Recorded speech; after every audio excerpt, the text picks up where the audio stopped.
بڑی مسرت و شادمانی کی بات ہے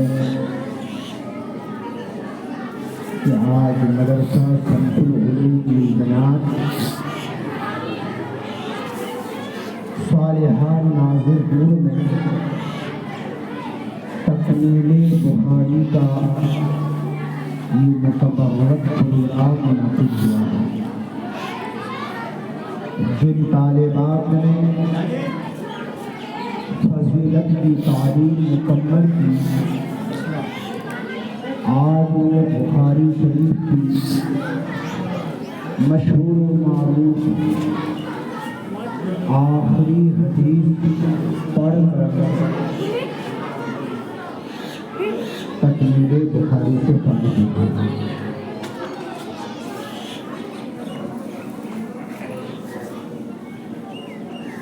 ہمارے سامنے صحیح بخاری کی دوسری جلد ہے۔ یہ وہ کتاب ہے کہ درس نظامیہ میں بغیر اس کتاب کو پڑھے کسی کو سند فضیلت عطا نہیں۔ سیدنا امام بخاری رحمۃ اللہ تعالی علیہ سن 194 میں اس خاندانی بیوی میں تشریف لائے اور 256 ہجری میں داعی عجب و آخر لبیک کہا۔ اس طرح امام بخاری رحمۃ اللہ تعالی علیہ کو 62 سالہ حیات ظاہری، اس 62 سالہ زندگی میں امام بخاری رحمۃ اللہ تعالی علیہ نے کثیر تعداد میں کتابیں بھی تحریر فرمائی، علم بھی حاصل کیا، عبادات و ریاضات بھی کی۔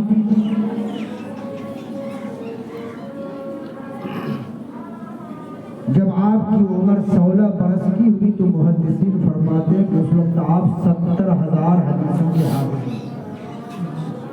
16 برس کی عمر میں 70,000 حدیثوں کے حافظ ہیں، اور آخر تک آپ نے کتنی حدیثوں کو محفوظ فرمایا؟ تو امام بخاری رحمۃ اللہ تعالی علیہ سے ایک روایت میں منقول ہے کہ آپ کو 6 لاکھ حدیث، اور ایک روایت میں منقول ہے کہ آپ کو 3 لاکھ احادیث، 1 2 نہیں، 100 200 نہیں، 1000 2000 نہیں، 3 لاکھ یا 6 لاکھ حدیثیں یاد ہیں، وہ بھی اس شان کے ساتھ کہ ہر حدیث کے متن کے ساتھ ساتھ اس کی سند بھی محفوظ، وہ بھی اس نرالی شان کے ساتھ کہ سند میں جتنے راویان حدیث ہیں ان میں سے اکثر کا مولد، مسکن، جائے علم، ان کے حالات و کردار سے بھی آپ کو آگاہ ہے۔ اس شان کے ساتھ آپ 6 لاکھ حدیثوں کے حافظ تھے۔ ان 6 لاکھ یا 3 لاکھ احادیث میں سے چن کر سیدنا امام بخاری رحمۃ اللہ تعالی علیہ نے بعد حذف مقررات بخاری کی 2 جلدوں میں 4000 حدیثوں کو دیا۔ اسی سے بات سمجھ میں آتی کہ 3 لاکھ یا 6 لاکھ حدیثوں میں چھانٹ کر صرف 4000 حدیث کو آپ نے اس کتاب میں تحریر فرمایا ہے، تو وہ کتنی بلند پائے کی حدیثیں ہوں گی۔ اور اس شان کے ساتھ آپ نے تحریر فرمائی کہ آپ نے بار بار سماعت فرمایا کہ امام بخاری خود فرماتے ہیں کہ جب میں کوئی حدیث تحریر کرتا تو ہر ایک حدیث کو لکھنے سے پہلے تازہ غسل کرتا، تازہ وضو کرتا، 2 رکعت نفل نماز ادا کرتا، پھر استخارہ کرتا۔ اگر دل کو اطمینان ہو جاتا تو اس کے بعد حدیث لکھتا، ہونے کو نہیں، بلکہ ایک روایت میں یہ ہے کہ میں مواجہ رسول صلی اللہ علیہ وسلم میں بیٹھ جاتا، سرکار کی بارگاہ میں استغاثہ کرتا، کہ اگر سرکار کی بارگاہ سے اشارہ مل جاتا کہ اے محمد بن اسماعیل اس حدیث کو لکھو تو میں لکھ لیتا، اور اگر اشارہ نہ ملتا تو میں حدیث کو نہیں لکھتا۔ بہرحال 16 سال کی لمبی مدت میں آپ نے کتاب بخاری کی تدوین فرمائی، وہ بھی حرمین شریفین کے سائے۔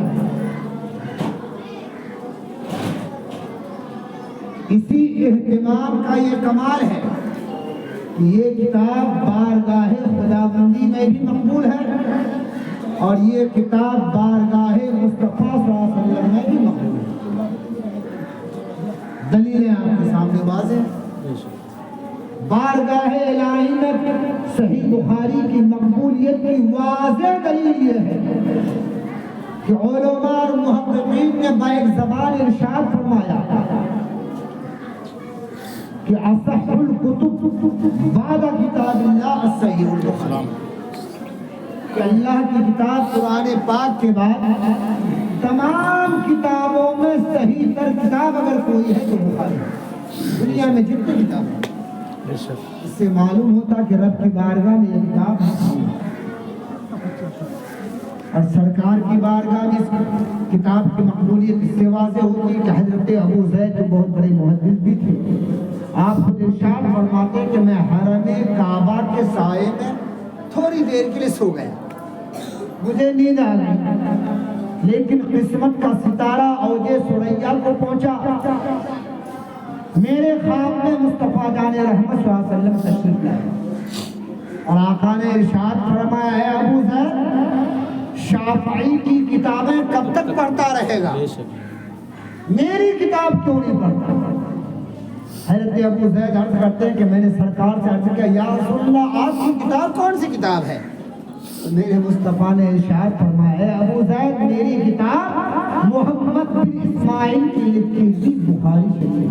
سبحان اللہ سبحان اللہ سبحان اللہ۔ اس سے پتہ چلا کہ سرکار نے کتاب بخاری کو اپنی کتاب قرار دیا۔ معلوم ہوا یہ کتاب بارگاہ الہی میں بھی شرف قبولیت سے مشرف ہو چکی ہے اور بارگاہ مصطفیٰ میں بھی یہ کتاب محفوظ ہے۔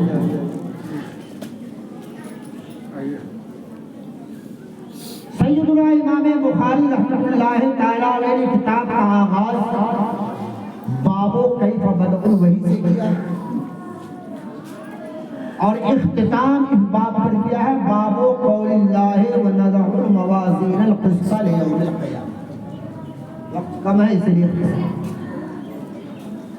امام بخاری کی عادت ہے کہ کبھی کبھی عنوان باب میں کسی حدیث کے ٹکڑے کو لاتے ہیں، کبھی کبھی عنوان باب میں صحابی کے قول کو لاتے ہیں، کبھی کبھی عنوان باب میں قرآن کی کسی آیت کو لاتے ہیں، اور کبھی کبھی لفظ باب لکھ دیتے ہیں لیکن عنوان کی جگہ میں کیا ہے بیاض ہے، وہ خالی رہتی ہے۔ امام بخاری رحمۃ اللہ تعالی علیہ نے اس آخری حدیث میں حدیث کو پیش کرنے کے لیے جو عنوان باندھا ہے ترجمہ باب ہے وہ آیت کریمہ کے حصے کو رب ارشاد فرماتا ہے وَنَضَعُ الْمَوَازِينَ الْقِسْطَ لِيَوْمِ الْقِیامَہ، اور ہم رکھیں گے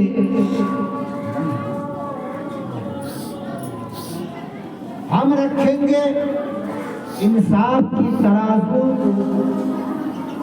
قیامت کے دن کے حساب و کتاب۔ بچے آپ نے کتاب دیکھیں، ہم رکھیں گے انصاف کے ترازو کو قیامت کے دن کے حساب و کتاب کے لیے۔ امام بخاری قرآن مقدس کے آیت کے ٹکڑے کو رکھ کر صراحتاً معتزلہ کا رد فرمایا کہ معتزلہ کا یہ عقیدہ ہے کہ کل میدان قیامت میزان عمل قائم نہیں ہوگی، لوگوں کے اعمال تولے نہیں جائیں گے، لیکن ہم اہل سنت و جماعت کا یہ عقیدہ ہے اور گڑھا ہوا نصوص کی روشنی میں، قرآن و احادیث کی روشنی میں کہ کل میدان قیامت میں میزان عمل قائم ہوگی اور اس پر بندوں کے اعمال و اقوال تولے جائیں۔ امام بخاری نے وَنَضَعُ الْمَوَازِينَ الْقِسْطَ لِيَوْمِ الْقِيَامَہ آیت کریمہ کا یہ ٹکڑا لا کر صراحتاً معتزلہ کا رد کر دیا کہ تو کہتا ہے میزان قائم نہیں ہوگی، لیکن رب فرماتا ہے کہ ہم قیامت کے دن میزان عمل قائم کریں گے۔ اس سے یہ بات بھی سمجھ میں آ رہی ہے کہ وقت حاجت مذہبوں کا رد کرنا یہ بزرگوں کا کام ہے۔ کہ سیدنا امام بخاری رحمۃ اللہ تعالی علیہ نے اس باب کے ذریعے معتزلہ جو گمراہ فرقہ ہے اس کا رد کرنا، لہذا ہمیں بھی لازم ہے کہ اگر ضرورت پڑے تو بد مذہبوں کا رد کیا جائے۔ وَنَضَعُ الْمَوَازِينَ، موازین یہ میزان کی جمع ہے۔ مشہور یہی ہے کہ قیامت کے میدان میں ایک ہی میزان قائم ہو، لیکن قرآن پاک میں یہ جمع کا صیغہ ہے۔ اس کے متعدد جوابات علماء کرام نے دیے ہیں۔ ایک جواب یہ دیا گیا کہ موازین جمع کا صیغہ اس لیے لایا گیا کہ ہر شخص کے لیے الگ الگ میزان قائم ہے، لہذا موازین۔ بعض لوگوں نے یہ بھی جواب دیا کہ اعمال کثیر ہوں گے، اقوال کثیر ہوں گے، اس کی طرف نسبت کرتے ہوئے میزان کو بھی جمع لایا۔ اور بعض لوگوں نے یہ جواب دیا کہ کبھی کبھی جمع کو تفخیم کے طور پر پیش کیا جاتا ہے، کسی چیز کی عظمت کو ظاہر کرنے کے لیے ہے وہ ایک، لیکن جمع کے صیغہ سے اس کی تعبیر کر دی جاتی ہے تاکہ اس کی عظمت کا اظہار ہو جائے۔ یہ بھی جواب دیا گیا۔ وَنَضَعُ الْمَوَازِينَ الْقِسْطَ لِيَوْمِ الْقِيَامَةِ حِسَابِ يَوْمِ الْقِيَامَةِ وَأَنَّ أَعْمَالَ بَنِي آدَمَ وَقَوْلَهُمْ يُوزَنُ، اور یہ کہ بنی آدم کے اعمال اور ان کے اقوال وزن کیے جائیں گے۔ یہاں بنی آدم سے مراد عاصی ہے، گنہگار ہے، ورنہ تو کفار کے اعمال تولے نہیں جائیں گے، وہ سیدھے جہنم میں بھیج دیے جائیں گے۔ آقا کائنات کی حدیث پاک ہے کہ میری امت میں 70,000 افراد ایسے ہوں گے جو بلا حساب و کتاب کے جنت میں چلے جائیں گے، ایسے لوگوں کے بھی اعمال نہیں تولے جائیں گے۔ پھر آقا نے فرمایا ان 70,000 افراد میں ہر ایک کی یہ شان ہوگی کہ اللہ تعالیٰ ان کے صدقے میں ہر ایک کے صدقے میں پھر 70,000 کو جنت میں بلا حساب و کتاب کے داخل۔ یہ ایسے لوگ ہوں گے جن کے اعمال تولے نہیں جائیں گے، اور انبیاء کرام کا مقام ہی تو اعلیٰ ہے، وہاں تو کوئی شک و شبہ کی بات نہیں۔ رہ گئے ہم عاصی مسلمان، گنہگار مسلمان، ان کے اعمال تولے جائیں گے۔ وَأَنَّ أَعْمَالَ بَنِي آدَمَ وَقَوْلَهُمْ تُوزَنُ، بنی آدم کے اعمال اور ان کے اقوال وزن کیے جائیں گے۔ وَقَالَ مُجَاہِدُ الْقِسْطَاسُ وَالْقِسْطَاسُ وَالْعَدْلُ، امام مجاہد نے فرمایا کہ قسطاس اور قسطاس دونوں لوگ، اس کا معنی ہے عدل یعنی انصاف۔ یہ رومی لفظ ہے، یعنی عربی نہیں ہے، عجمی لفظ ہے۔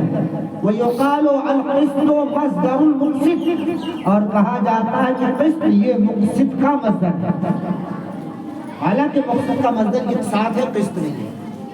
یہاں امام بخاری نے زوائد کو حذف کر کے مادہ کو صرف پیش کر دیا ہے۔ القسط مصدر المقسط، قسط مقسط کا مصدر ہے، اور وہ هو العادل، اور مقسط کا معنی ہے کہ عادل، انصاف کرنے والا۔ وَأَمَّا الْقَاسِطُ فَهُوَ الْجَائِرُ، لیکن قاسط ایک ہی اسم فاعل ہے، لیکن اس کا معنی ہے جائر یعنی ظلم کرنے والا۔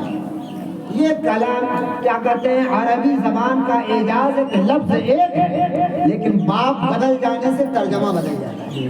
بے شک یہی جب ثلاثی مجرد میں ہے اس کا معنی ظلم کے ہے، قاسط کے معنی ظالم کے ہے، لیکن جب یہی باب افعال میں چلا گیا تو اس کا حمزہ سلب ماخذ کے لیے آتا ہے۔ قسط بمعنی ظلم ہے، اس کا سلب ہو گیا تو اس کا مخالف عدل ہے، عدل مسعود ہو گیا، مقصود بمعنی عادل ہو گیا۔ وهو العادل وأما القاسط فهو الجائر۔ حدثنا أحمد بن إسحاق قال حدثنا محمد بن فضيل عن عمارة بن قعقاع عن أبي زرعة عن ابی ہریرہ رضی اللہ تعالی عنہ قال قال النبی صلی اللہ علیہ وسلم کلمتان حبیبتان الی الرحمن خفیفتان علی اللسان ثقیلتان فی الميزان۔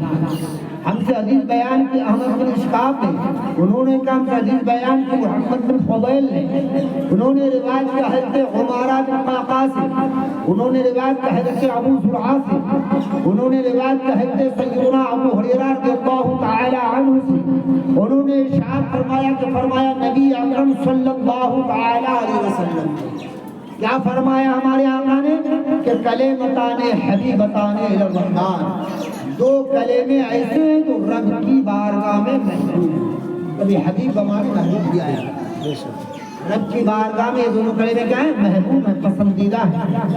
کون؟ آگے بتا دیں، خفیفتان علی اللسان، اور ان دو کلموں کا حال یہ کہ زبان پر بڑے ہلکے ہیں، بولنے میں بڑے آسان ہیں، تنافر حروف وغیرہ سے مبرہ اور پاک ہے، ہر کوئی آسانی کے ساتھ ان دونوں کلموں کو بول سکتے ہیں۔